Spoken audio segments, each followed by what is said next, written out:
All right, man. Welcome to No Guards Needed podcast, where we talk about who we are, what we are, and how we do it. Right now, I have my man who I've actually never met before. So this is going to be the first one the first podcast that I've never met this man before. I've seen him for the first time about 30 minutes ago. So, all right, my man, Leche, go ahead and introduce yourself, bro. How's it going, everybody? Thank you for having me, first and foremost. Of course, man. And asking me to be a part of your journey. My name is Leche. I'm from Los Angeles, California. Been cutting hair for 13 years now, and this will be the second time around that I'm educating here at District Barbershop. Oh, bro. Okay, that's what's up, man. So where did you originally start cutting hair in California? All that stuff, LA. That's what's up, dude. So what did your life look like before you started cutting hair? I was actually in corporate business. So, no shit. So I was a director of sales and operation for a company that sold T-Mobile. So I was always in the development and like a leadership role, and sales and everything. So yeah, I was doing that since I was like 16, 17. Not in that job, but in that in like sales or something like that. Yeah. So I mean, I didn't see myself doing anything else than that. I loved what I was doing because I was developing leaders back then, you know? Okay, so one, you've always done something that had to do with being with people and developing relationships. Correct. So I'm assuming that's something that you really enjoy. Correct. That's awesome. Also, you caught me right when you said also building teams. Correct. Because I heard you I was trying not to ear hustle too much because I wanted this to be a fresh conversation. But over there, I kept hearing you talk about like an opportunity that you were talking about being able to build teams. So that's something that's pretty important to you. Correct. Yeah. Dude, I love that. I want to put a foot. We're gonna get back to that. Okay. That's pretty good. All right. So, what pulled you into cutting hair? My mom. So, my mom owned a beauty salon for 26 years total. Hell yeah. But at the time that the conversation came up she was like maybe 20 years in. She was 60, talking about getting ready to retire. Bro. So to me, she wanted to retire in 5 years, and I love management. I love business. And everything. So the simplistic idea was like, okay, let me go to school. I need to learn the business to run the business. For sure. All I was going to do was manage it, not be behind the chair or anything like that. Okay. So that's how it originally started. So it originally came in to just be more of a salon manager and owner. I just wanted my mom to have continuous income once she retired. Bro, you know? That's beautiful. Because she doesn't have any I get it. No pension, nobody talked about that stuff back then either. Correct. So yeah. So that's how I originally got into it, and then 9 months after I had my license is when I realized that was probably the biggest decision in my life is to all right, I'm gonna quit my corporate job. Bro, yeah, and that's scary, man. You went from having paycheck, insurance. I mean, dude, for sure. Have to do taxes in a whole different fucking way that's super annoying. Yeah. Super simplistic before. Bro, yeah. Went from that W-2 to 1099. That's a shift, dude. Correct. That's a shift. Man, so what did that first year behind your chair look like, man? Like, how did that feel going from just this corporate thing where you're dealing and wheeling and building teams to dealing with one person in front of you? It was pretty easy, I think. Okay. It was very easy. I did find myself with a lot of time. Okay. What did change was trying to ramp up to the earnings that I did have before. Right. So, but fortunate, I'm a very social person. So I can see that. I was in basketball teams. Dope. I mean, everywhere around. So once people started learning that I was cutting hair, and the fact that I would work my corporate job those 9 months, right, was like 8 to 5. And I wouldn't start cutting hair till 7. So 7 to midnight, 7 to 1 a.m. Bruh. So I had already built the nightly. I was going to say, you're catching shift workers then. Correct. Yeah. So when they're getting out of work, they're coming in, they're getting their haircuts. It was very convenient for them. So, I mean, I got busy quick, you know. So so when you were doing that transition period right there, what is it that hit you when you were like, this is what I want to do. This is the best decision that I've made, or this is something that I want to grow. I want to leave this behind and I want to move forward. The freedom, for sure. Oh, bro, say less. That was the same. I mean, it's always when you're chasing money, you're gonna sacrifice time. You know? Absolutely. But this time around, it was just you're gonna earn as much as you put in. For sure. So absolutely. So whatever work you put in is how much you're gonna make. Where over there, you're gonna have to ask for a raise. You're gonna have to ask to try to get that extra bread. Yeah. But now it's just like, no, either I work harder, I get better, I raise my prices because I'm busy. Mm-hmm. Like I'm in full control of how much I want to earn. So I've actually never, I mean, when you say that and you put those words, like I've literally had that thought before too, right? Like the ability to make more money relies 100% on me. Correct. I don't have to be in that like, I'm doing, because a lot of us at least have been in jobs where you work a job, you're busting your ass, you're doing above and beyond, and then you go to your manager and they're like, yeah, no. It's only an increase of 5 cents or 10 cents. Or that. And you're just like, bro, what's 25 cents going to do for me? Correct. So, I 100% get that. I feel like that is the big one that is probably one of the biggest draws to our field, but also people don't realize how much work really goes into becoming that. The hustle is real, bro. For real. And I mean, it goes beyond actually what we're accustomed to. One thing I did say earlier is like the culture that's already kind of put there for us also is, to me, are cages. Yeah, absolutely, bro. So this is the way we do it. This is how it's supposed to be done. And it's putting ceiling caps. It's putting just wants to box you in. And even if whatever hours are here from 9 to 6, like that's a box to me. I feel you. I feel that though. So if those are the kind of borders that I'm in, then all right, how do I maximize my 9 to 6 instead of coming in and just being like, all right, well today I only have, let's see what comes in.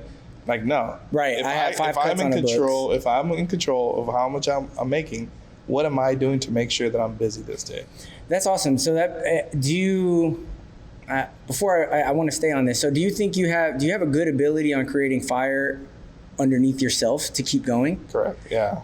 See, because I'm the opposite, bro. Right. I am not good at. I have to find a fire for me to put behind me. Right. Building it myself or creating it from me, I don't have that. I have to have something behind me. So let me give you this maybe analogy. So if you already know, like obviously this. Yeah, it motivates you, right? Yeah, so, absolutely. So something is sparking this. So instead of trying to find your fuel or your fire, find your spark. Because you already have the fuel. You can already sustain a fire. You just have to find your spark. Look at you, man. So once you start learning how to find the spark, it could be a song. You have your favorite song. Bruh, yeah. The song goes on, sparks you in a good mood. So that's you're learning your sparks. Man, you just made me feel good. Yeah. Come on, man. Yeah, man. Yeah, hell yeah. So, so as we're talking about grind right now, right? So how does the grind affect like your family, your relationships at the beginning? Let's stick to the beginning. So how did you notice that this grind time was affecting your family relationship balance versus your corporate, moving into more of this, freedom, but also a lot of hustle at the same time? Correct. Well, it definitely got me working more. And it's not, I say free time, but it was like, or maybe I should say free space in here. Fair. So, because I was working a lot more hours, but like everybody, the cliche, like when you do what you love, it doesn't feel like work, right? Absolutely. So very true. I'm for sure putting more hours into this than trying to, like building a company compared to working to an established company. Heard. But if like, I'm gonna go to this word balance. There's no such thing as a balanced life. It's whatever you focus on is gonna get your attention. And I always refer to juggling. If I'm juggling 3 items, right? Business, right? When a juggler jugs, do they ever? I don't know if that's a word, jug. Dude. What is a juggler jugs, dude? I know. When a juggler is doing juggling. That's awesome. There's a juggler jug. Yes, that's getting snipped. They really don't focus on the balls at the bottom, Hell yeah. So when they focus on whichever one they throw up. So when you throw up work, you're focusing on work. Yeah. If family was a previous ball, it's going down. Then you switch over and then you throw up your personal life. Sleep, working out, whatever gives you the peace of mind, meditation, everything. So when that goes up, work goes down. So you just have to make sure that whatever ball's in the air is what you're giving your 100%. And you're not dropping them. Because if you're at work thinking about home, you're not going to be efficient at work. Yeah, bro. If you're at home thinking about work or thinking about your lifestyle, how you're not sleeping, whatever it is that you're not focusing on, then you're dropping the balls everywhere and you have to restart. Then you're going to have to find the balance or whatever. So I feel like everything you said is a balance. to me. So Correct. when you say focusing where you're at, making sure you still have these here, and then focusing where you're at, to me, that's balance. I hear balance where you're at. Therefore, everything else over here is taken care of. So when you get to that, you're already good to go. Correct. So to me, it's just a different way of balancing. Correct. So I really appreciate that. Actually, that's a good mind frame, because I tend to ping, right? So I will think of, I'll be in the middle of something, then think about something else. Right. So I'm trying to get better at focusing on that too, because then my mind gets convoluted. I start thinking about a bunch of other shit. Next thing you know, I don't know. The best practice is time management too. Sure. Which is something I'm going to talk about tomorrow. Mm-hmm.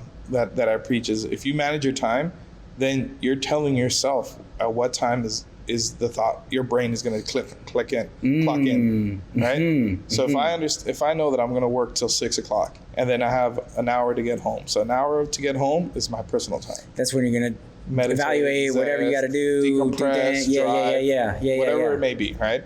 So then by the time I get home, I'm prepared for my father-husband duties. Mm-hmm. So then when I get in there, I'm wearing that hat, but I'm giving myself that schedule. So that means I have to clear my head every time I'm in and out. Yeah, compartmentalization. When you're here doing about your business, be about your business. Yeah. You can't be here scrolling on personal time. Right, because you're not focusing. You're not on personal time. Well, not only that, I've slipped into being, something's going on. So I was dealing with a lot of crap with my daughter's mom and my kid over the last few years. And finally, she's with me, but it's been not fun, right? And that shit would leak. Right. And then eventually I'd find myself, I'm good with the clients though, right? For the most part, but one of the fellas would say something to me, and next thing you know, my fucking feelings, right? And then I'm just like, oh shit. And then my whole vibe is just off. Correct. So that's happened to me. And fortunately, Ivan's given me the space to figure that out for myself. Right. And I have. Right. And it's a huge, I will say, being in control of or being aware of your emotions and being able to set them aside for the time being, may not being in control, but being able to be, oh shit, let me put that over there. That's changed my perspective on a lot. And it's also given me more at work too. Right. So that's super important. Here's talking about emotions. Always know, all right, they always say the truth always hurts. Right? So if somebody tells you something and you get an emotion out of it, there might be some truth to it. Mm-hmm. But inside the box, I use a box as a reference, are all the emotions. Outside of the box are all the solutions. So if you catch yourself, self-awareness of me getting emotional, that bothered me, that, okay. Mm-hmm. Let me sit on it. Let me analyze. Let me get out of the box and see when he said that, why did that affect me? Am I that? And then you start analyzing yourself and improving yourself and be like, oh, I am that, bro. Hey, man, appreciate you. Yeah. It for sure. Quick. Yeah, absolutely. Quick, yeah. So hell yeah. And once again, you mentioned something about your girl and your kids. It's happening for you, not to you as well. So those are all beautiful. Bro. Now I can tell it happened for me, but while I was in it, that shit was happening to me, bro. Oh my God. Amen. But dude, man, no, all of that, man. I love that. So getting back to you being a barber and then moving into educating, because that's what you do, right? So when did you realize you wanted to become an educator for barbering? Because I know you had already been a team builder. So did you always want to kind of transfer, or did that kind of hit you one day? I fell into that, unfortunately. Okay. So I was at I was part of a nonprofit company called the Humble Project, and Hattori Hanzo was going to an event, and they had 2 6-foot or 8-foot booths. Damn. So they're like, oh, well, I don't need both. Why don't you bring Humble Project out? You get the product awareness. Maybe you could raise money, or get students to come out and help volunteer their time to give out haircuts. So when we said yes and we agreed to it, we went to the event, and the sales rep was just bombarded with so many people around the table. So all I did is grab the mannequin head, I pulled it to our side, maybe to draw people to this side of the table. Of course. And I had just bought swivels, so I asked her to borrow swivels and a comb, and I just started showing people how to use a swivel. And then she just asked, oh, how come you don't educate for us? I was like, well, nobody's ever asked. Shit. So I did a 30-minute video of me giving a class, and they liked it. And let's go. At the time, somebody left LA, so they were looking for somebody to educate in LA, bilingual as well. So I got brought on, and then I saw this whole other avenue of just how can I have these aha moments all the time with people that are in the same industry as myself. Man. Because this is a very art-driven, a very artistic-driven industry. Absolutely. So how do we teach the mindset? There's room to teach the mindset, the growth, the business side, and all those other elements that are not taught in school, not taught in, your life or anything like that. Straight up. How can I just spread the love, I guess? So basically, you were just being you. And then what happened was you're putting good out in the world. You got put in a good position. You saw somebody struggling, and you were just like, yo, let me help. I can help myself, but I could also help you. Correct. And then that one thing just led to something else, something else. So doing good work, man. Doing good work, being professional, and also striving for progress. Right. And proactive, not waiting for that's what I was looking for. Was proactive, and being waiting for somebody to be like, hey, can you help me? Absolutely. Fuck yeah, bro. Like, I mean, so many people. We talk to people all day, right? Mm-hmm. But even doing this, man, one common thing that I've seen with people who are successful, such as yourself, is that, right? Seeing a need, fulfilling a need, being proactive in the situation, and I heard something a long time ago that said, luck is nothing but being ready for the opportunity that's in front of you. Right, being prepared for the opportunity. There it is, yeah. And that's exactly what I hear right there. Fuck yeah. And it's to be a giver, right? Be of service, huge. Huge. I mean, that's one of the things that I love personally is serving. Everything I've ever done had to do with serving people. Right. Whether it was public service, I was a firefighter or military, or being a personal trainer, massage therapist, now I cut hair. Right. So serving people is where it's at. And then I've noticed that even when I was at a down spot, the thing that held me up is that I actually cared about the people. Correct. And that showed through my work, and that showed through them, so they kept coming back. Even when I could tell, like, my chops ain't right here.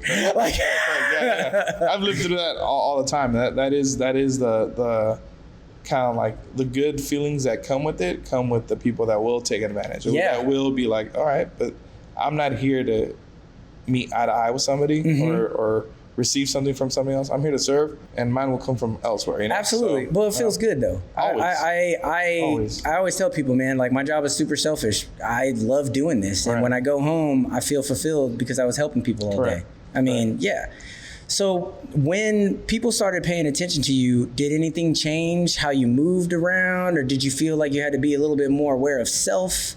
No, I've always been around people. I think I just had this conversation with somebody else, and it was like a come to moment. Like, you know what? Growing up, I was always like the starter. I was always I've always had quote unquote eyes on me or attention on me. Yeah. So it wasn't anything new to me. Right? So it's a comfortable place for you. Correct. So the spotlight or anything like that, right? You may call it, like, it's fine. I'm just gonna talk to people. Even I've even spoke about it. Like, if you see with the people I used to travel with and everything, like, everybody's into fashion. Everybody looks a certain way. Right. And then there's me. And then dude, that's how I feel, bro. That's how I feel. Which is fine. As long as I just want to make sure that, like, no matter what, you're gonna get impacted by my presence. So that's where my meat and potatoes is. The core of is that you're gonna get something out of me, and it's not gonna be how I look, how I act, it's just what I bring to the table. So, yeah. So it's going to be the knowledge and wisdom that you can pass on. I'm the guy that fights the first impression is the most important. I always say it's the lasting one. So it's who are you gonna think about once you leave that event and be like, damn, that guy got me. That guy has me thinking. Yeah. And I like that. Yeah. So seems to me that you put a lot more value on what you can give as opposed to how you're perceived. Without a doubt. Yeah. Because not everybody's like that. Yeah, of course. I mean, that's it is what it is. I have friends that 90% of the world. Yeah, exactly. So I 100% appreciate that. Yeah. Do you feel, just off the top of my head, do you feel like you had to fight against that in this community at all? Being that you're not like the most, you're not out there with the newest fashion, or do you feel like that has been a hindrance or anything like that in the culture? Nah, not at all. Because I mean, once again, what is your objective? Like, is my objective to get the acceptance of the audience? Then it would be my worry. But if my objective is to move the audience, then I don't care. I'm here to move the people, not. I always say you're gonna feel me, not hear me.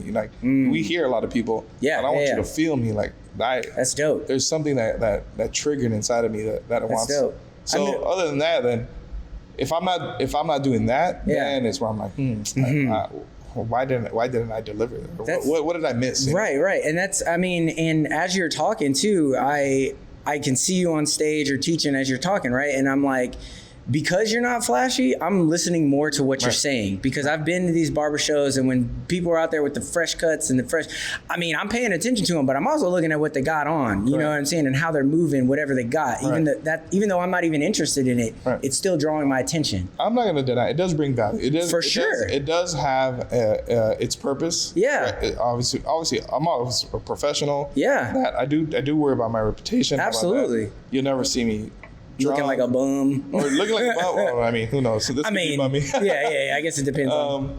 But you won't see me intoxicated. You won't see me acting inappropriate. I'm always there to be of service and be of, like, my morals and my principles will never be shaken, no matter where I am. That actually brings me to the next one. Is like, do you ever feel pressure to be kind of a role model, or do you feel responsible, or some kind of something to be well presented? I don't.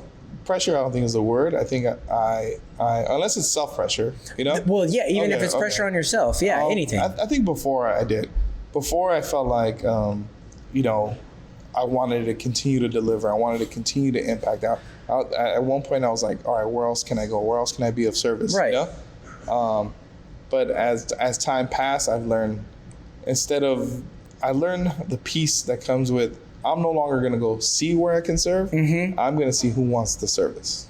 So if you want to come, like this information or this whatever you want to get out of me, then perfect, because now I have a different audience. Heard. Now I have people that want to be here compared to me going to a place that they're looking at me and like, who is this guy, this and that. Yeah, so absolutely.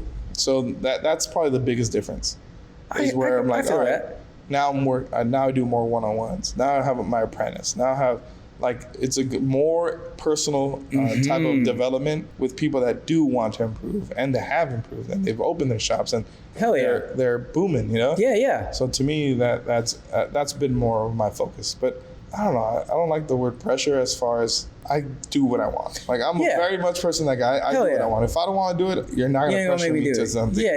Because I'm good, bro. Yeah. No matter how it's going to make me look, or if all the quote unquote cool kids are going, this and that, like, no, I'm not gonna do it. That's cool. Not you. That's not me. Hell yeah. Hence why those things won't get shaken. So. See, I like that, man. So you find your own vein. You're not a go with the crowd kind of guy. No. Yeah, I appreciate that. I think, I love that. What is it exactly that you would teach somebody, or what is something that you have taught in the past that is something that drilled into you real early, that you found that was pretty imperative, that you always wanted to make sure that they learned? Something from early on that you learned, that you continue to press. Man, so many things. I know, right? For sure, like, be open-minded, be a student, always be willing to learn. Like, I can't press on how we all bleed the same, we all breathe the same. Right. We are all the same. We all go through the same emotions. We all go through the same. Just the experience is the only thing that changes, right? You felt pain like I felt pain. Yes. You felt anger like I felt anger. Yes. So when you have that type of mindset, now I know that I'm not walking into a label, aka a barber, a father, a husband, or I'm coming into a human who's lived the same type of feelings that I have.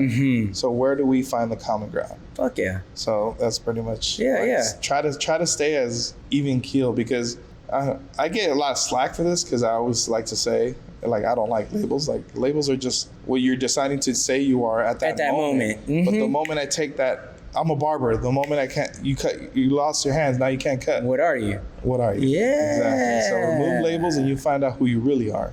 Oh shit. Well, you took it, my next question, you've already answered it, because I was going to ask you, would you see yourself as a barber who teaches or an educator that cuts? But it sounds to me that you are whatever you're in that moment. Correct. So one question that I like to ask, and especially in our one-on-ones, one, I always ask for vulnerability, but two, I always ask who you are. Who are you? Right? So who are you?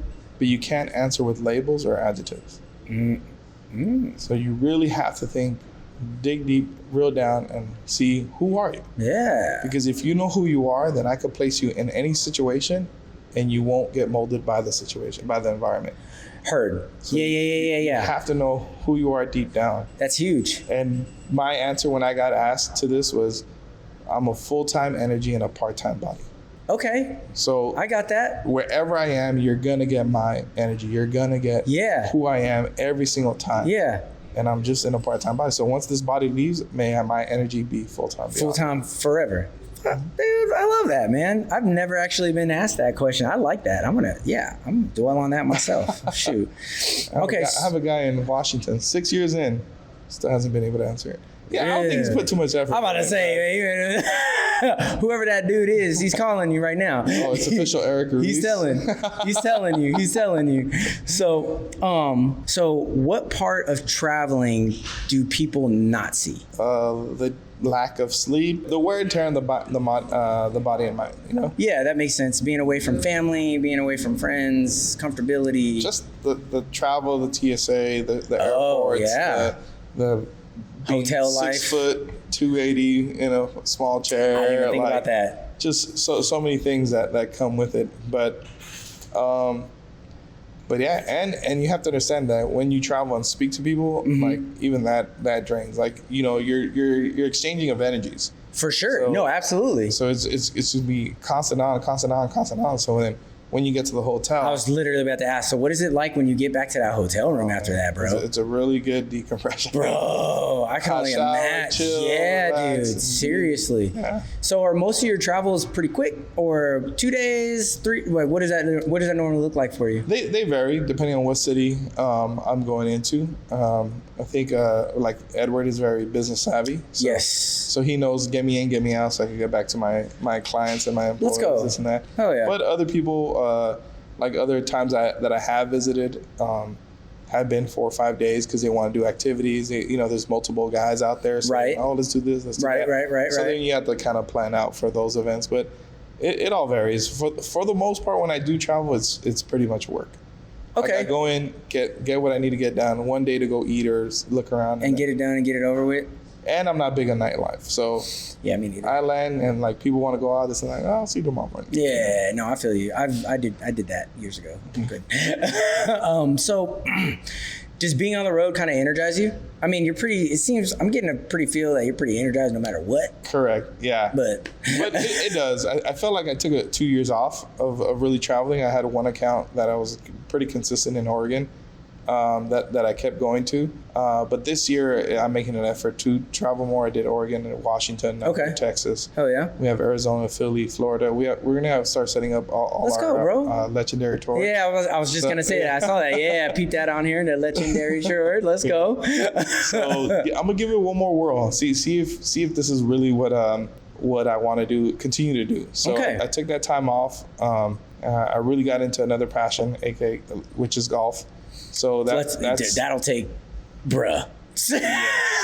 That'll take a lot of your time if you let it. And it's super addicting. Yeah. I mean, I've never realized how much of addicting personality I had until I got into golf. But then I started looking back at it. I'm like, oh my God, everything I did, I had the same energy. But when I started doing this, and everybody's like, oh, again, you're golfing again. I'm like, damn, I'm golfing. But when I was traveling, nobody was saying that. When I got into hair, when I opened the shop, when I did all these things, nobody was saying it. Yeah. But golf was what triggered their eyes, which triggered my.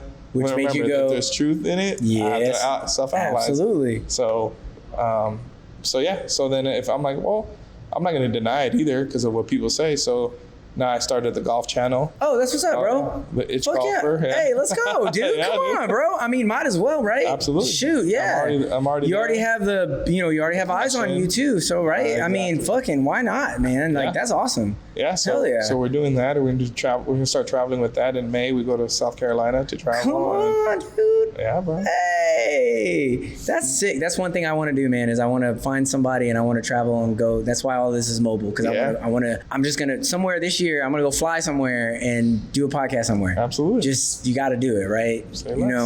So that's pretty dope, man. I really love that. So all right. So do you think? Okay, so kind of staying on the whole traveling and whatnot like that, but. What's the loneliest part of success, man? I'll probably say that not everybody's on the same mindset. Oh, and it's not even with success; it's just with your vision. I hear that. So just right now, what you just explained about your vision to go travel, this and that, you're going to tell that to other people, and they're going to look at you. Yeah, bro. So understanding that, and but you understand, as I have to understand, it's our, this is our mission. It's our dream. Correct. Yes, and I've had to learn that too, because I like to. I wanted to share it with somebody. Right. I wanted somebody to be just as excited about it as I am. Right. And I've had to learn nobody gives a shit. Well, it's not that nobody gives a shit. It's just not. Remember, if I'm surrounded by 9-to-5s, how do they know the business? Absolutely, the entrepreneur bro. side, right? Absolutely. But if you talk to other entrepreneurs, they're like, I know exactly what you're talking about. Yes. How can I help? How can I get you there? So it's just knowing your audience. Keeping yourself surrounded by the people that are already achieved or trying to achieve what you're trying to achieve, right? You are who you're surrounded by. Or just trying to achieve something.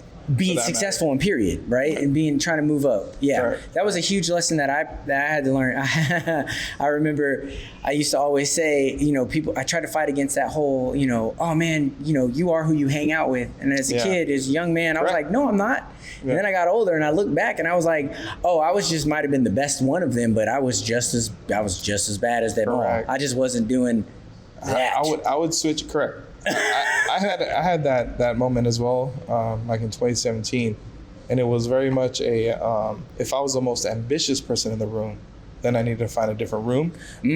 So instead of being the most, they're like, if you're the smartest person, you're in the wrong. No, am I the most ambitious? Yeah. Among my friends? Yeah. So then I just had to switch, and a quote that one of my buddies said is, Renji says, you need to separate in order to elevate. And that one hit. It's huge. Yeah, that one hit. So I was like, all right, well, I needed to separate from my old habits, my old get-togethers, my almost everything, and redo everything. And you found success in what you wanted to achieve in that moment, Absolutely. It doesn't mean separate as in disconnect or not talk to them or anything like that. It's just you visit them, not as frequent. Right? Well, it's kind of one of those things where I guess it doesn't feel good to say, but it's the truth, is that you have to give space to certain people at certain times in your life when you're moving. Yeah. It's not that I don't care about you as much. It's not that I don't love you as much, but right now I'm trying to do something and your presence isn't serving me for the goal that I have. And that's kind of fucked up. It's not, but it is the truth. But it's the truth. I'm gonna move the mic. Oh, maybe. No, you're good. You can move. This is how I see things. There's certain people in your life that you intertwine with. We see each other. That means you're a part of my life. Yes. Separate to elevate just means happy birthday, bro. Yep. Yo, happy Thanksgiving. I heard that. Merry Christmas. Yeah, man. I'm still connected with you. Yeah, absolutely. It's just the separation is yes. So from Thanksgiving to Christmas gives me a month to get what I need to get done around the people that I'm with. Yes. So that's kind of like that way. We have to remind ourselves the person that doesn't see our vision is also going through their own life, right? Their own vision, their own things that they're trying to achieve. Absolutely. And them not believing or seeing our vision is just fear of them trying to achieve theirs. Absolutely, for sure. Let's get back. So moving on forward, I wanted to bring it down to more of like let's talk about the industry a little bit. Okay. So do you feel like our fades today are the same as the fades in the past, or do you think they have changed a little bit, or do you think filming stuff has changed things or anything like that? Nothing comes from nothing.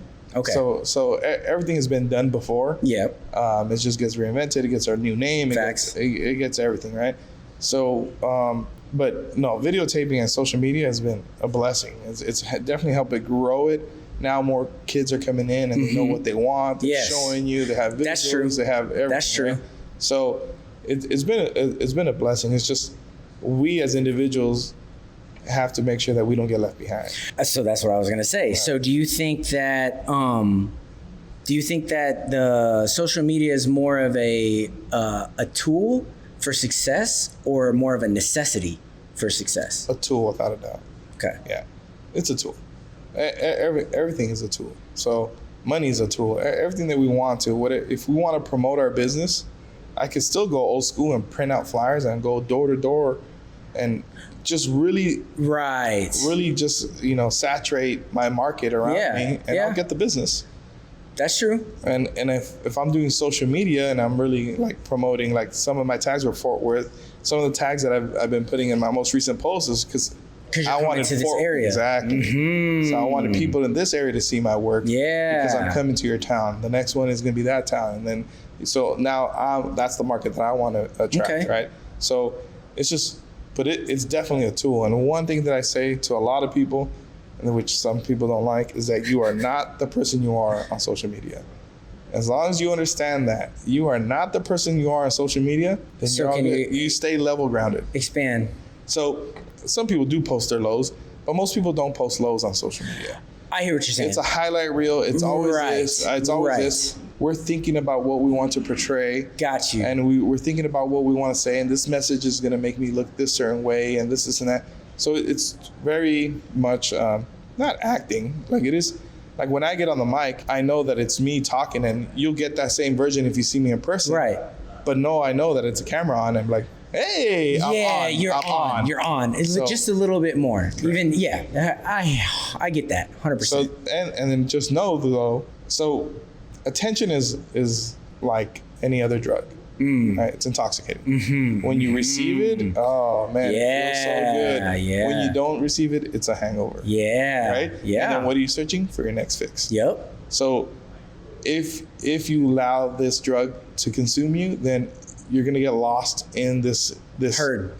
Web, absolutely. Absolutely. But if you understand that it's a tool, yes. I use a hammer to nail things. Yes. I will never be consumed by the hammer. Right.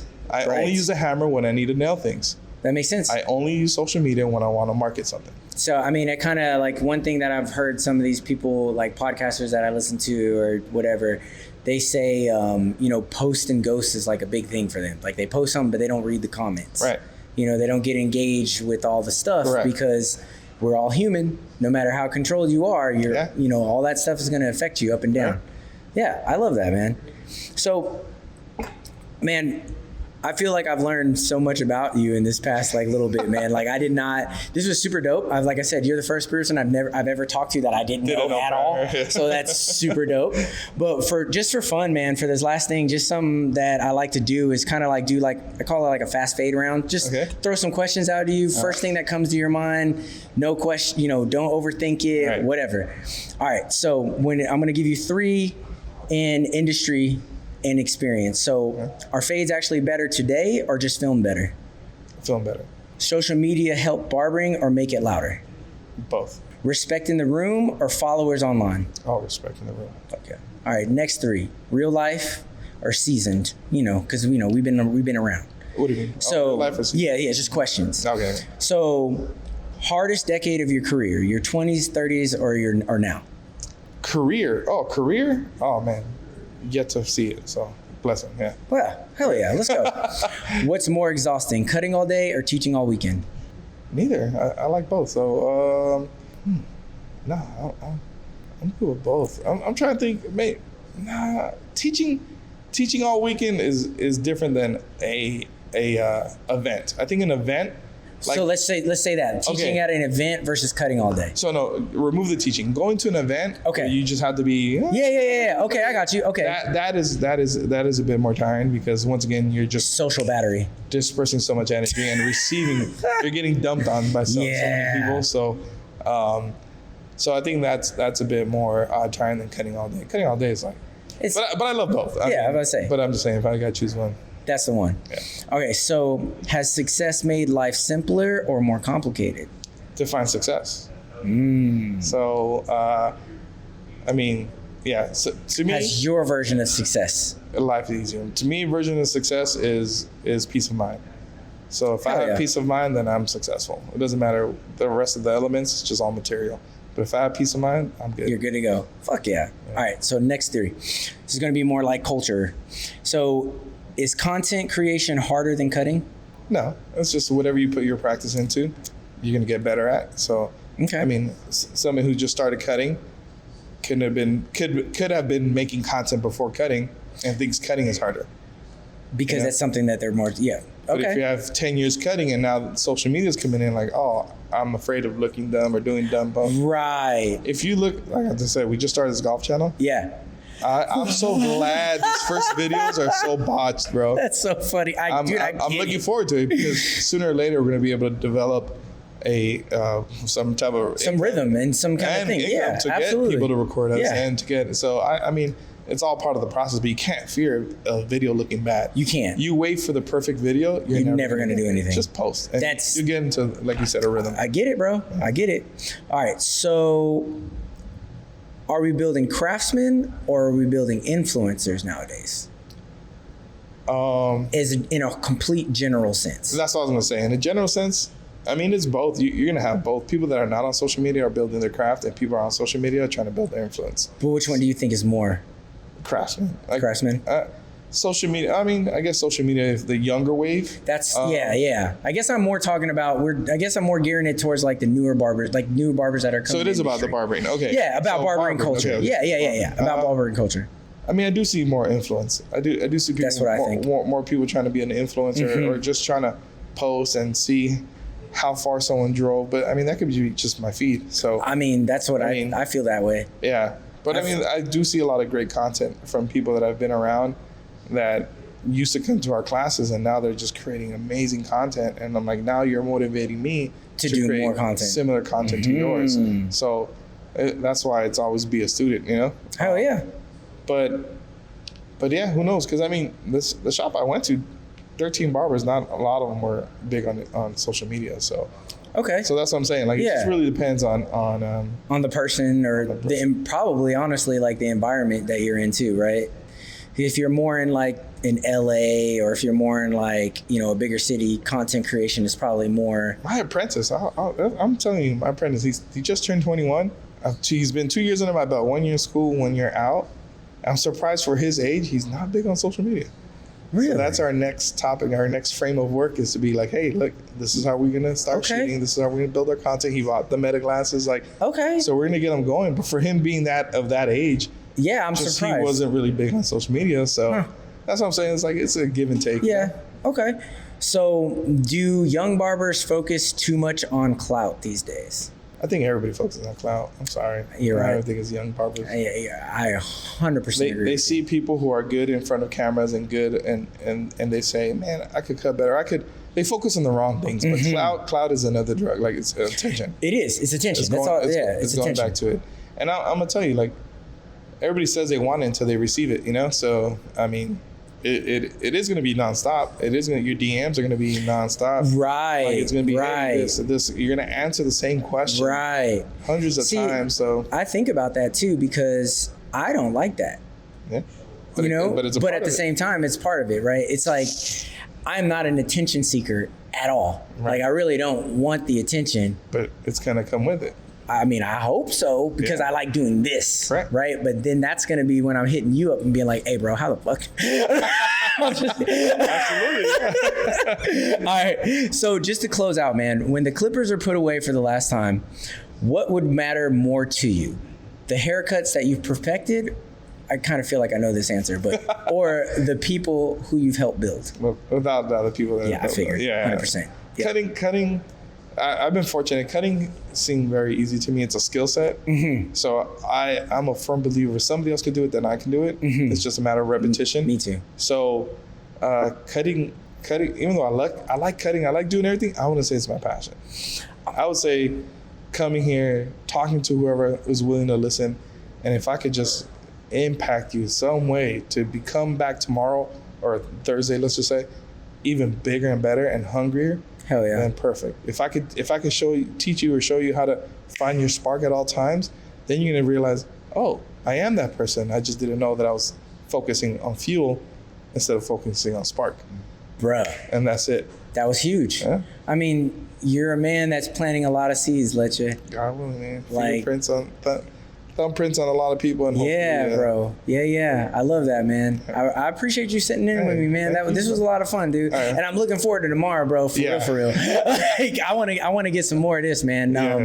I have been when it comes to classes, I have been let down more than I have been rewarded. Correct. So I'm super stoked, man. Yes. I'm ready for this, man. And for the audience too, if you're going to any educational forum, my suggestion is come in with what you want to learn. Okay. Because if you're coming in waiting to be impressed, then you didn't come in with any problems trying to get solved. So if you come into a class and I say, hey, I need these problems solved for me, can you solve them?